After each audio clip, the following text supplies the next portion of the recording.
इस पात्र को देख रहे हैं? एक कुम्हार इस पात्र को बड़ी यातना से, बड़ी सावधानी से गढ़ता है।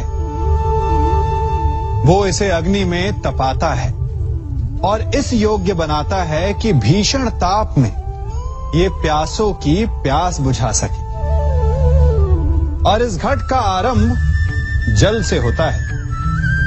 यदि जल ना हो तो इसकी माटी को ना गूंथा जा सकता है और ना ही इसे चाक पर आकार दिया जा सकता है। जल इसका लक्ष्य है, क्योंकि इसे अपने भीतर जल को संचित करके रखना है। परंतु आरंभ और लक्ष्य के मध्य इसे एक कठिन तपस्या से होकर जाना होता है। इसे ताप सहना होता है, रात भर अलाव में पकता है। और यही समस्या मनुष्य के साथ भी होती है।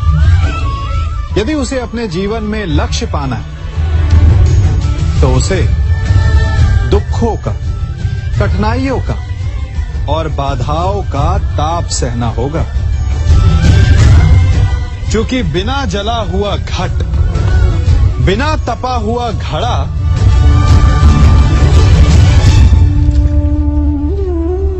जल का संचय नहीं कर सकता।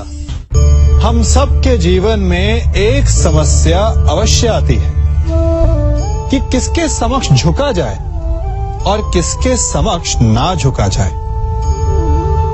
अधिकतर लोग ये कहते हैं कि एक स्वाभिमानी किसी के समक्ष नहीं झुकता, तो कुछ लोग ये कहते हैं कि जिसका आकार बड़ा होता है वो झुका हुआ है।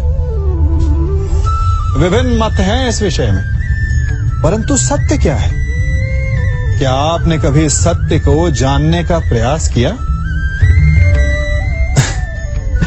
विचित्र पहेली है ना?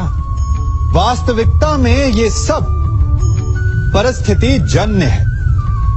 परिस्थिति के अनुसार झुकना भी उचित है और परिस्थिति के अनुसार ना झुकना भी। यदि आपको ऐसा लगे कि ये बात अनुचित है, आपके मन, आपकी आत्मा से ये स्वर उठे कि ये अनुचित है, तो ना झुकिए। ऐसा करना आपकी आत्मा को उठा देगा। और यदि आपको ऐसा लगे कि किसी की बात उचित है, परंतु अपनी आयु, अपने पद, अपने अहंकार के कारण उस बात को आप मान नहीं पा रहे, तो तुरंत नतमस्तक हो जाइए, तुरंत झुक जाइए।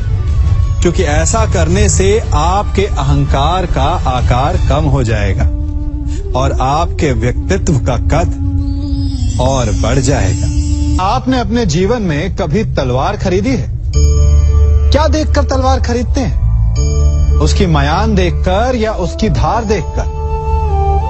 अरे, मैं भी कैसा प्रश्न पूछ रहा हूं आपसे। यह आवश्यक थोड़ी कि आप कोई योद्धा या क्षत्रिय हो।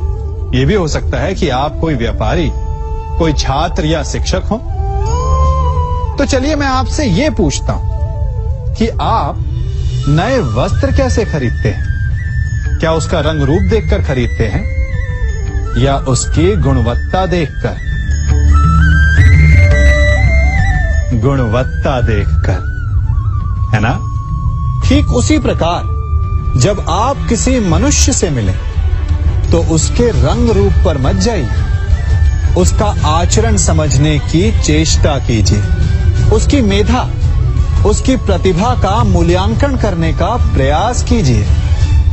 आपका जीवन बहुत ही सरल हो जाएगा। संसार में सबसे अधिक घाव किससे हो सकता है?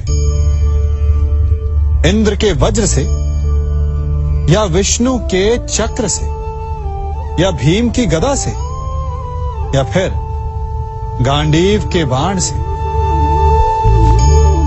नहीं, सबसे अधिक घाव यदि कोई पहुंचा सकते हैं तो वो हैं हमारे शब्द, हमारे वचन।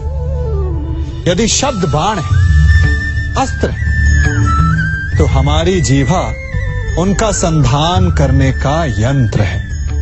शब्द चाहे तो अमृत बनकर आपको जीवन दान दे सकते हैं या फिर घृणा का विष बनकर आपके जीवन को पीड़ादायी बना सकते हैं।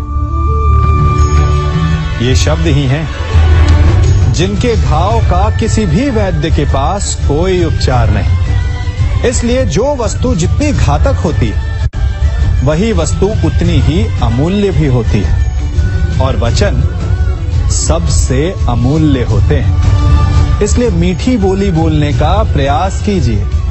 अपने हृदय की तुला से तौल कर वचन बोलने का प्रयास कीजिए।